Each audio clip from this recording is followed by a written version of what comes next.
Pada penghujung tahun 1799, VOC dinyatakan bangkrut dan dibubarkan. Selanjutnya tahun 1800, kolonialisme atas tanah Jawa diambil alih oleh pemerintah Hindia Belanda di bawah pimpinan Gubernur Jenderal William Daendels. Daendels terkenal sebagai gubernur yang keras dan penuh ambisi. Pada tahun 1808, Daendels memerintahkan pembangunan jalan raya Anyar Panarukan secara paksa hingga menelan korban jiwa 12.000 pekerja. Manuver Daendels yang lain adalah melakukan intervensi di dalam lingkungan Keraton Surakarta maupun Yogyakarta secara terang-terangan dengan mengatur dan mengganti upacara-upacara keraton yang dianggap sakral. Hal ini memicu kemarahan kelompok bangsawan yang anti pada Belanda.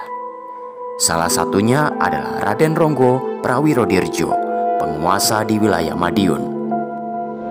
Sebagai bentuk protes kepada Belanda, maka Raden Ronggo Prawirodirjo membuat berbagai aksi huru-hara yang merugikan pihak Belanda. Gubernur Daendels marah dan menuntut Sultan Hamengkubuwono II untuk menangkap dan menyerahkan Raden Ronggo kepada Belanda. Sultan Hamengkubuwono II terpaksa berpura-pura mengikuti kemauan Belanda dengan mengirim 1.000 pasukan untuk memburu Raden Ronggo. Pada tahun 1810, gabungan pasukan Hindia Belanda, Keraton Surakarta dan Keraton Yogyakarta bersama-sama menyerang benteng Raden Ronggo di Mauspati. Pertempuran sengit pun terjadi. Namun, kekuatan pasukan Raden Ronggo jauh tidak seimbang untuk menahan gempuran musuh. Benteng Mauspati akhirnya berhasil ditaklukkan oleh gabungan pasukan Belanda, Surakarta dan Yogyakarta.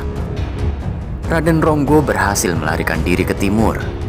Ia bersama sisa pasukan yang hanya berjumlah 100 orang bersembunyi di Kertosono.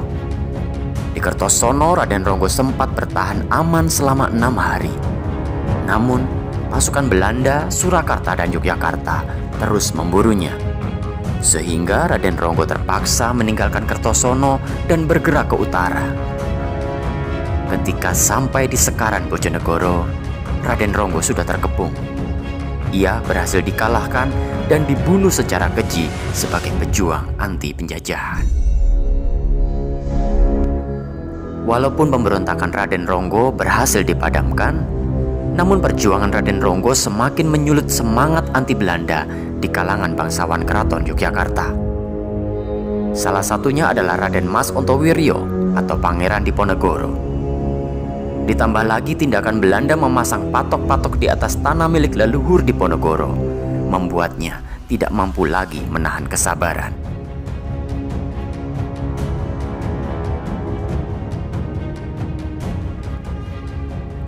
Pada tahun 1825,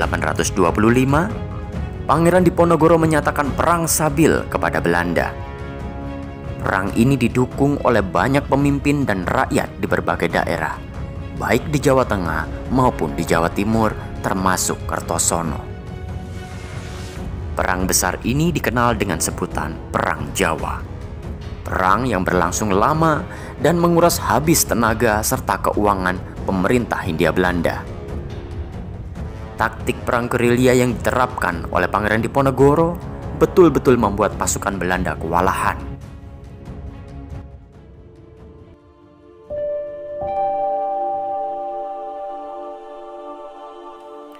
Pada tahun 1830, Pangeran Diponegoro berhasil ditangkap dengan cara yang licik dan diasingkan di Makassar.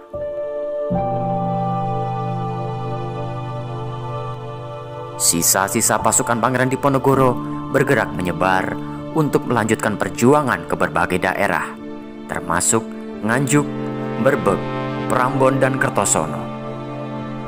Para prajurit tersebut rata-rata menyamar sebagai ulama dan mendirikan masjid serta pesantren di wilayah setempat.